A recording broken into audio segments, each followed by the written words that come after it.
Shiva Mahapuranam, Rudra Samhita, Sati Khanda, Chapter 1, Brief Story of Sati.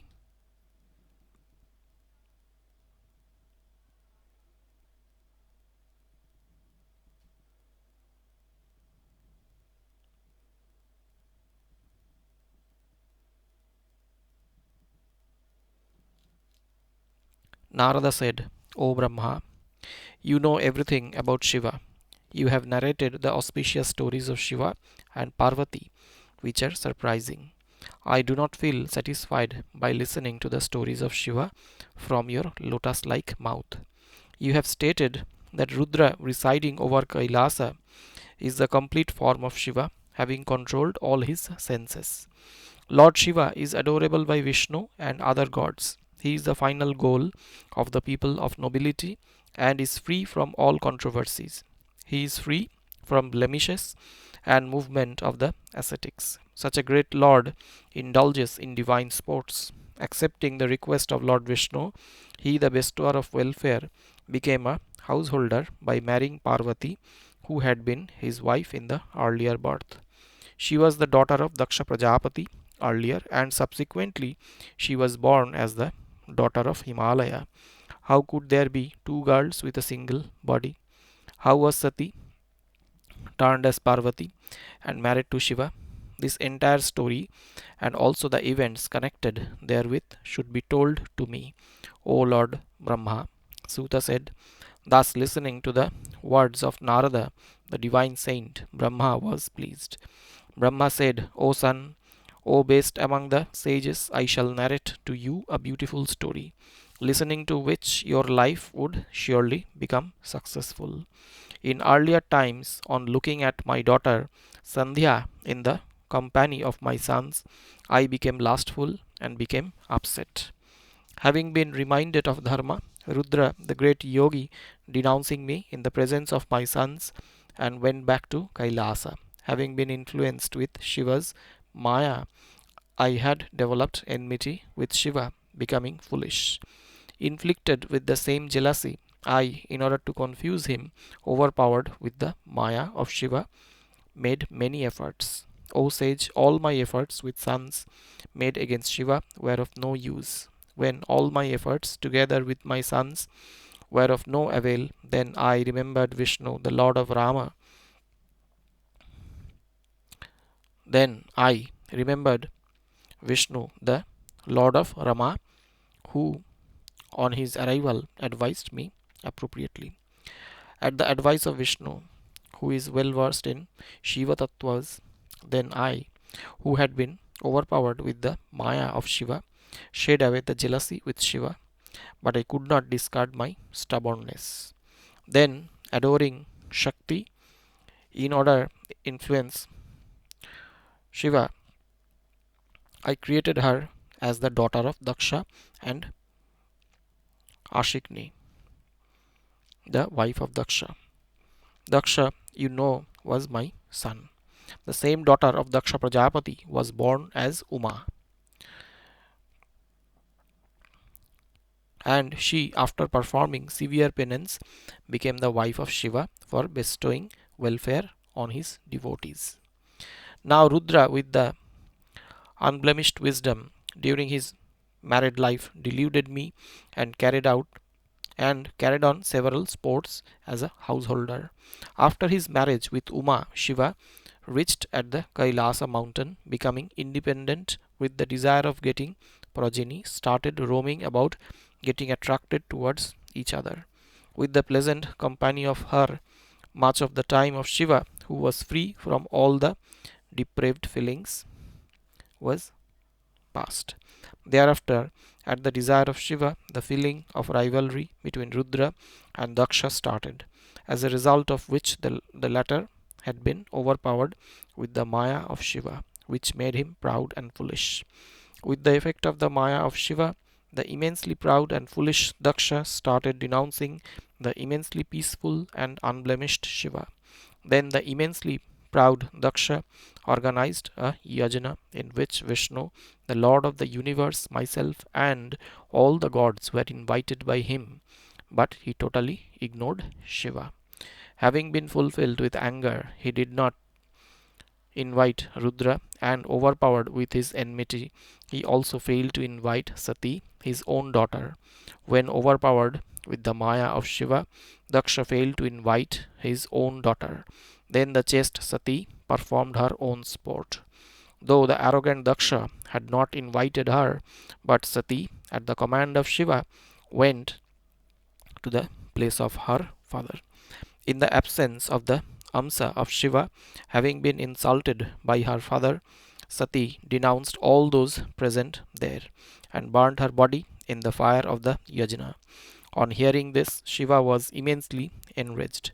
Then he plucked one of the locks of his hair, which was turned into Veerabhadra.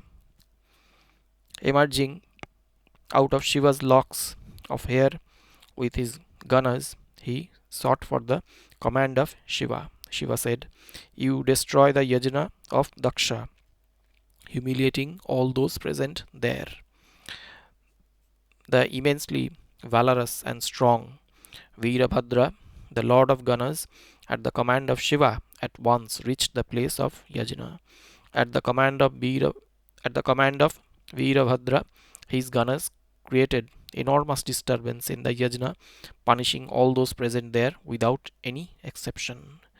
They overpowered all the gods, including Vishnu, and making all the efforts, they severed the head of Daksha and burned it in the fire altar.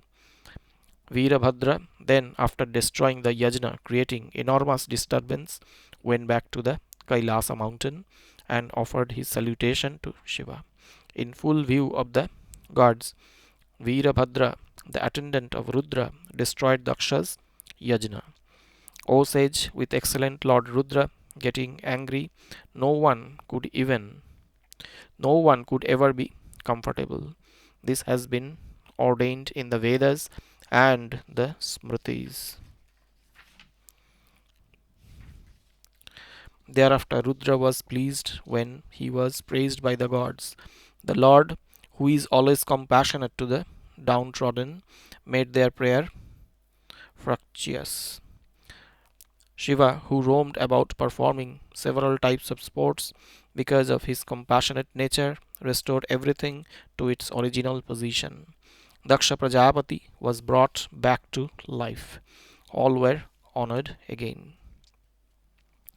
The merciful Shiva then had the yajna completed. O sage, then Vishnu and other gods present there were immensely delighted and worshipped Rudra. The flame emerging out of the body of Sati fell over the mountain, which bestows pleasure to the people. The goddess Sati has been known by the name of Jwalamukhi. A mere look at the same destroys all the sins and fulfills all the desires. Even today, the flame is worshipped in several ways in the form of festivities for the fulfilling of all the desires. Thereafter, the same Sati was reborn as the daughter of Himalaya and was known by the name of Parvati. She again performed severe penance and got Shiva as her husband. O sage, whatever you had asked me, the same has been spoken by me. By listening of this story, a person is freed from all the sins. There is no doubt about it. इति श्री शिव महापुराणे द्वितीयायां रुद्र संहितायां द्वितीये सती खंडे सती संक्षेप चरित्र वर्णनं नाम प्रथमोऽध्यायः. Chapter 2, The Appearing of Kamadeva.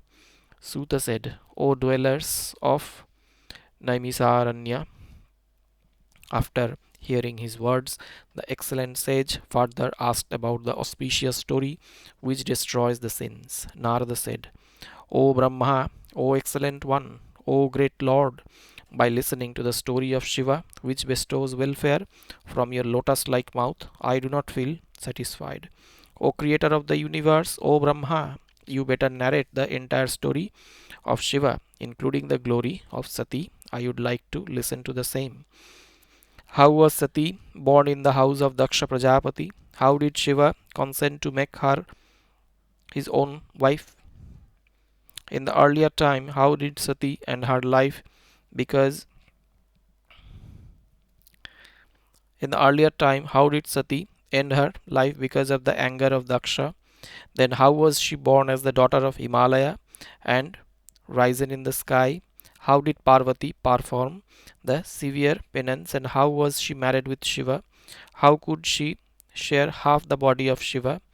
O immensely learned one, you kindly speak out all these facts in detail. There is none else comparable with you who could remove the doubt in this connection. Brahma said, O sage, you listen to the most secret and auspicious glory. O sage, in earlier times, Vishnu, for the welfare of the universe, once asked Shiva about this, who replied to the former thus: O sage, thereafter, when I broached the subject with Vishnu, then he explained to me in details. I shall now narrate the ancient story of the glory of Shiva and Parvati, which fulfills all the desires. When Shiva was absolute, without attributes, having no alternatives, devoid of forms, and beyond existent and non existent, the greatest of the great, of changeless form, when united with Shakti, was filled with attributes and had specific forms and divine features. O Brahmana, he was accompanied with Uma. Vishnu emerged out his left limbs, and I, Brahma, emerged out of his right side. O sages, Rudra was born out of his heart.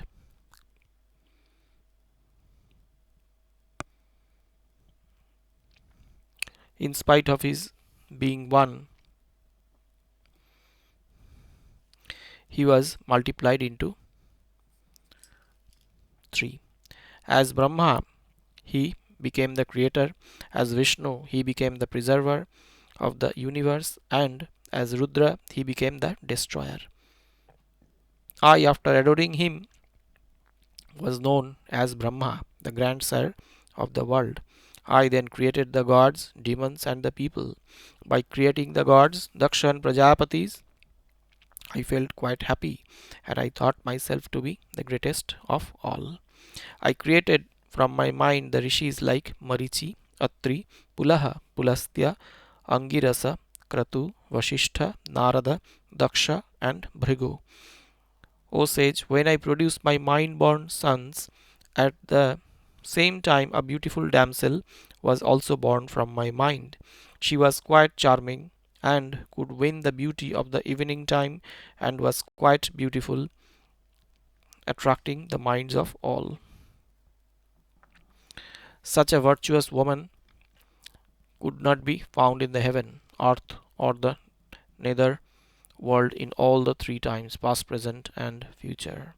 On looking at her, I thought in my mind together with Daksha and my other sons, O best of sages, when I, Brahma, was thus thinking, an astonishing type of a person emerged in my mind. He had the luster of the molten gold, vast chest, beautiful nose, thighs, waist, and legs. He had curly hair. His both the eyebrows had joined. His face resembled the full moon. He had stout chest, which was hairy. He was of the size of a black elephant and well built, wearing the blue garments. He had the hands, feet, face, and the eyes of red color. He had the slender waist, charming teeth, resembling the intoxicated elephant. He had eyes resembling the petals of fully blown lotus flowers. His hair was fragrant. He had the neck like the conch embossed with the symbol of fish. He was tall and had makara fish as his vehicle. He carried a bow and 5 flowers for his arrows. When he rolled his eyes here and there, his glance looked quite attractive. O dear one, his breath was fragrant wind. He was accompanied with the feeling of love. On seeing that being, my sons, Daksha, etc., became very curious and were struck with wonder. The minds of my sons were inflicted with the arrows of Kama, and then could not gain patience.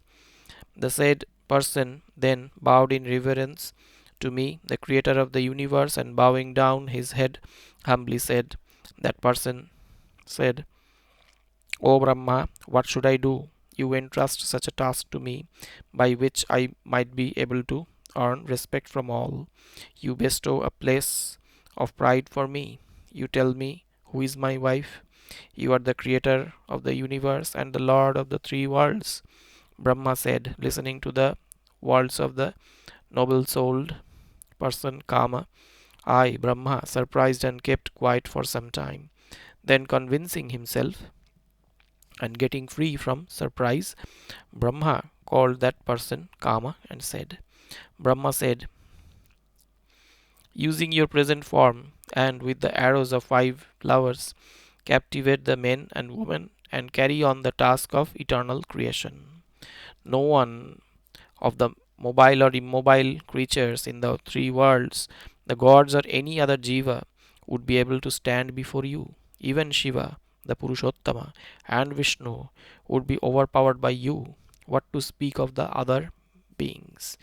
You'd stealthily enter the minds of the people and comforting them, you'd indulge in the activities of the creation which would last forever.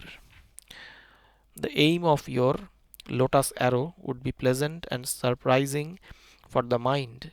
You would be the cause for their elation. Thus, I have defined your job for the creation of the universe. My sons shall spell out your real name. Brahma said, thus speaking and looking towards the faces of his sons, Brahma occupied the lotus seat. इति श्री शिव महापुराणे द्वितीयायां रुद्र संहितायां द्वितीये सती खंडे काम प्रादुर्भावो नाम द्वितीयोऽध्यायः. Chapter 3, Curse and Blessing on Kama. Brahma said, thereafter Marichi and other sons of mine who were well aware of my mind gave him the appropriate names. Daksha and others who were engaged in the creation, getting aware of his story and looking at his mouth, gave him the proper place and the appropriate wife. O Brahmanas, then Marichi and my other sons gave that person the suitable names. Rishis said, since you have charmed the mind of Brahma, therefore you would be known in the world as Manmatha. O spiritual one, there would be no one more beautiful in the three worlds than you. Therefore, you would be known by the name of Kama. Since you would get others intoxicated, therefore you would be known by the name of Manmatha. No god would be more powerful than you, and you would be all pervading, since you would reside everywhere. O best of men, as you please. First, Prajapati Daksha himself will give the suitable wife to you. The girl, having been mind-born of Brahma, would be extremely beautiful in the world and would be known by the name of Sandhya. This girl has been born of the mind of Brahma like the jasmine flower and would be known as by the name of Sandhya. Brahma said, then he, holding the 5 arrows of flowers and secretly thought about the future course of action. The 5 weapons of Kamadeva, viz. Harshana, delight, Rochana, appeasing, Mohana, deluding, Shoshana, withering, and Marana, killing, could delude and torment even the sages. He thought, Brahma has desired me to follow the eternal dharma, and I shall do so here itself in the presence of the sages. The sages and Prajapati himself are present here. My job would be accomplished in their very presence. Sandhya, who has been described by Brahma, is also present here. Let her speak out her mind also. I shall test my power here and then carry it out elsewhere. Everyone would be charmed by me. Brahma said, thus thinking and with a firm resolve in his mind, Kamadeva placed all the 5 arrows over his bow. Kamadeva, the great archer, standing in the posture of A leader turned his bow circular like a bangle and was ready to shoot. The footnote says a particular attitude in shooting, the right knee advanced, the left leg drawn back. As soon as he held the bow in that manner, at once the pleasant winds which delighted the minds of people started blowing. Thereafter Kamadeva charmed Brahma and all other ascetics separately with his flower arrows. O sage, thereafter myself as well as all other ascetics came under the influence of Kama's charm. The minds of all of them were infested with passion. Because of the influence of the passions, all of them started looking greedily at Sandhya, because a woman is always the cause of the increase of the lust. Kamadeva charmed all with passion, and he did not stop till all of us lost control over the sense organs. When, on looking at her, my vital elements were displaced, 49 animal instincts, bhavas, emerged out of my body. Sa- Sandhya, too, after having been voluptuously gazed by all of them, also began to display her gestures like side glances, pretense of concealing the feelings, etc., as a result of having been hit by the arrows of Kama. Sandhya, who was beautiful by nature, displayed the sentiments sprouting in her mind like a golden river, with slow waves which appeared extremely beautiful. Then Prajapati, whose body had been overpowered with dharma, looking at Sandhya, became desirous of getting her. O dear one, thereafter Marichi, Atri, and all other ascetics besides Prajapati were overpowered with the sensuous excitement.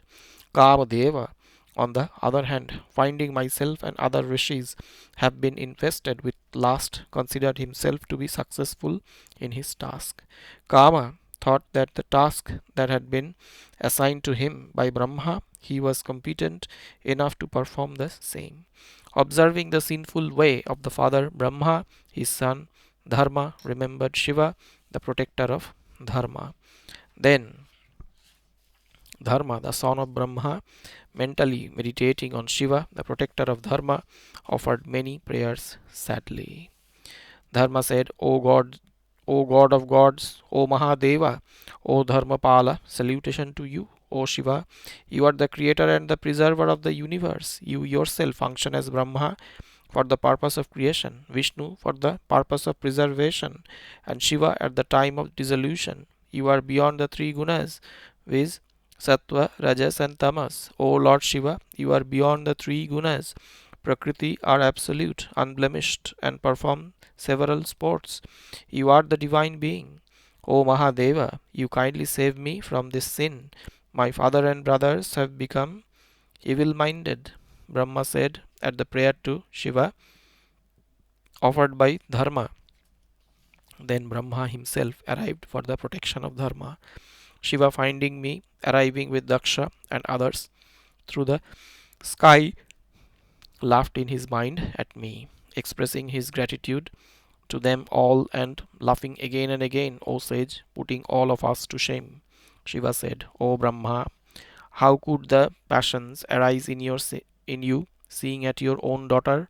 A person who is well versed in the Vedas should not feel lustful at the sight of a girl. As for example, evil eye should not be cast over one's own mother, sister, wife of the brother, one's own daughter.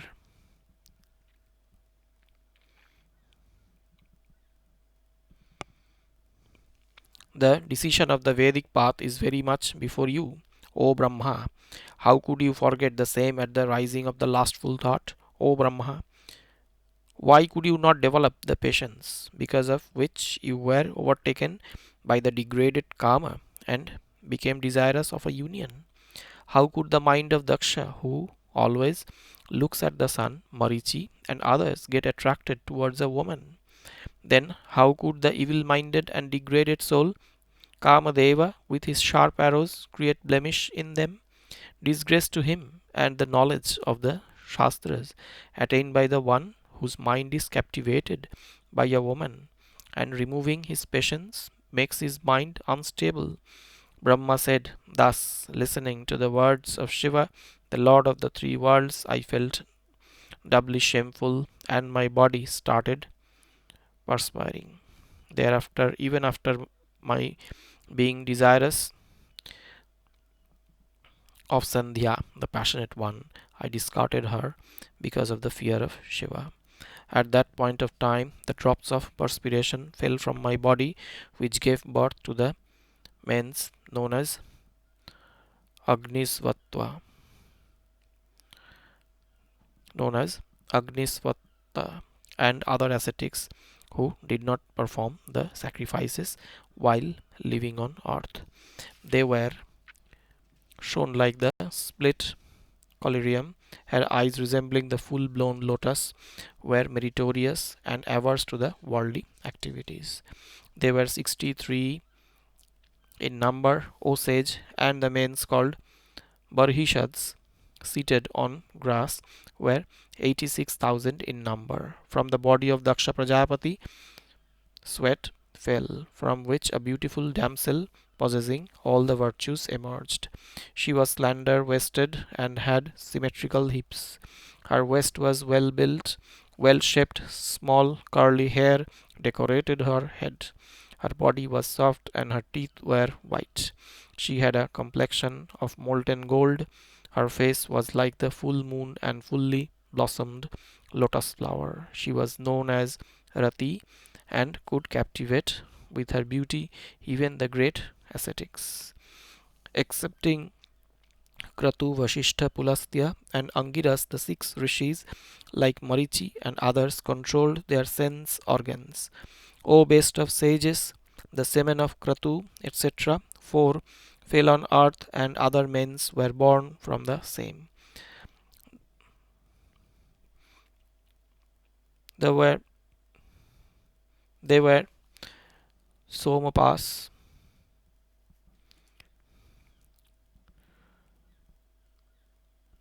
Ajyapas, Kalins, and Havishman, who were called also Kavyavahas. They are their sons. Somapas was born as son of Kratu, Kalins to Vasishtha, Ajyapas to Pulastya, and Havishyaman of Angiras. O best of the Brahmanas, with the birth of men like Agnishvatta, etc., they were assigned the job of Kavyavahas among the mains.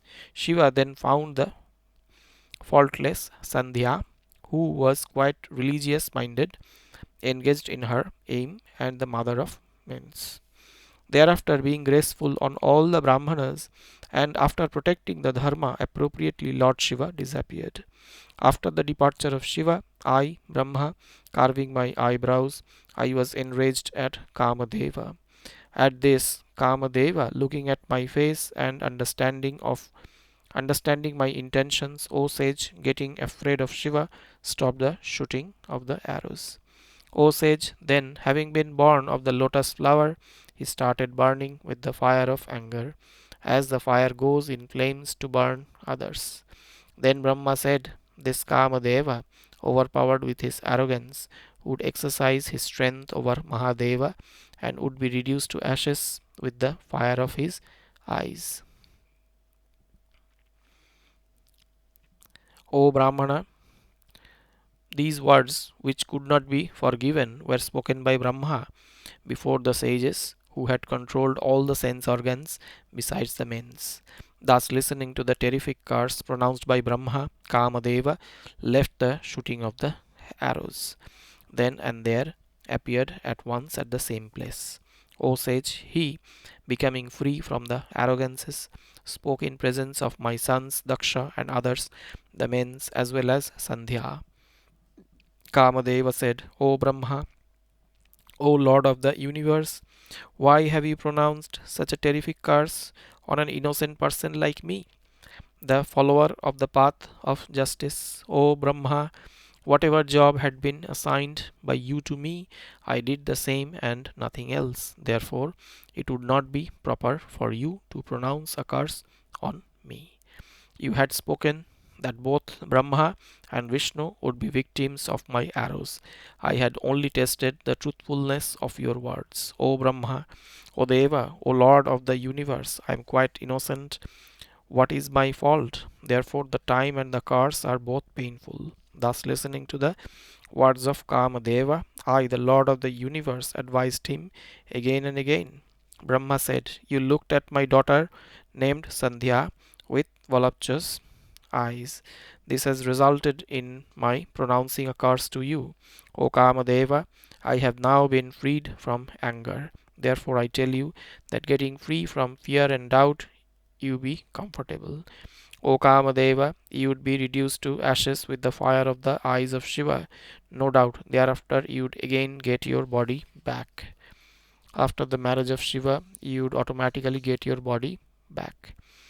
I, being the grandsir of the universe, after speaking these words to Kamadeva, disappeared from that place. Thus, listening to my words, Kamadeva and the mind-born sages felt comfortable and left for their respective abodes. Iti Sri Shiva Purane Dvitiyayang Rudra Samhitayang Dvitiye Sati Khande Kama Shapanugraho नाम तृतीयोऽध्यायः